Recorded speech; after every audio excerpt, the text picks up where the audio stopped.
ভাগীরথীতে জল বেড়ে যাওয়ার কারণে কানলা ফেরিঘাট চলাচল বন্ধ করে দিয়েছে প্রশাসন। মহকুমা শাসক জানিয়েছেন, যাত্রীদের নিরাপত্তার কারণেই শুক্রবার থেকে ফেরিঘাট বন্ধ করা হয়েছে। পরিস্থিতি একটু শুধরলেই ঘাট খুলে দেওয়া হবে বলেও তারা আশ্বাস দেন।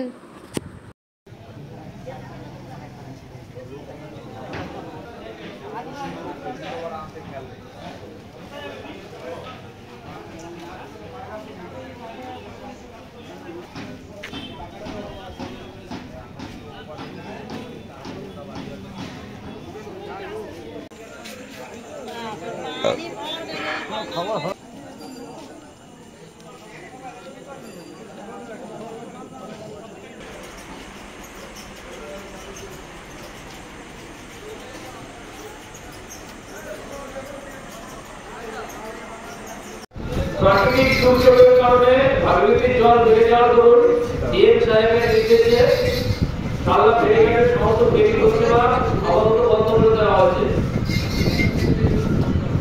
প্রাকৃতিক দুর্যোগের কারণে ঘাট বন্ধ।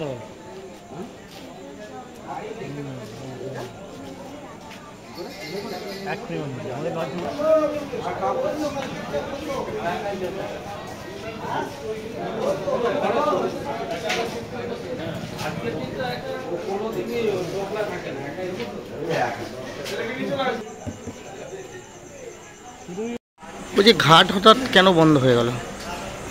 গঙ্গার জল বাড়ছে, সেই কারণে প্রশাসনের উদ্যোগ যে কোনো মুহূর্তে বিপদ ঘটতে পারে, সেই কারণেই বন্ধ করে দেওয়া।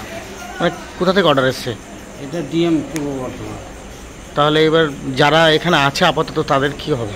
তাদেরকে পার করার আমার কাছে কোনো পারমিশন নেই। এখন প্রশাসন ঠিক করবে কী করবে। আর প্রশাসন ছাড়া আর কিছু করা যাবে না, আমরা আর পার করতে পারবো না। কবে কি খোলা হবে জানা যাচ্ছে না। আমাদের যে নোটিশ দিয়েছে সেই নোটিশ অনুযায়ী আমরা দেখতে পাচ্ছি, ফার্দার আবার নোটিশ হবে খোলার, তারপর। কি নাম আপনার? আমার নাম জয়গোপাল ভট্টাচার্য, আমি কানলা ফেরিঘাটের ম্যানেজার। কি করতে এসেছিলেন? ছানা বেচতে এসেছিলাম, প্রত্যেক দিনের মতো আসি, গেছি, প্রশাসনে এসে এখন বন্ধ করে দিয়েছে, বাড়ি যেতে পারছি না, কী করবো, এখন ঘাটে বসে আছি। কোথায় ছানা নিয়ে এসেছিলেন? এই কানলা চকবাজারে। আচ্ছা, প্রত্যেক দিনই আসেন? আমরা প্রত্যেকদিনই আসি। ঘাটে এসে কি শুনলেন? ঘাটে এসে শুনলাম যে ঘাট বন্ধ হয়ে গেছে, অফিসারটা আমার ঘাটে। কিছু জানা গেল কখন খুলবে কি না? না, এখন খোলার কিছু। কি নাম? কোথায় যাবে কি বলে বল? বাড়ি যাবো, পড়তে এসেছিলাম কালনায়, আমার বাড়ি নিশিমপুরে। কোথায় পড়তে এসেছিলে? এই তো কালনায় এখানে। দিয়ে এখন কি শুনলে ঘাটে এসে? ঘাটে এসে জল বেড়ে গেছে, বলছে বুট বন্ধ। দিয়ে এবার দেখি কী করা যায়, কাল কবে খুলবে সেটা বলা যাচ্ছে না বলছে। এখন কি করবে তাহলে? এখন দেখি কোনো একটা বন্ধ করে থাকতে হবে, নাহলে উপায় নেই, তো বন্ধ করে দিয়েছি প্রশাসন থেকে। কি নাম তোমার? আমার নাম জুয়েল হালদার।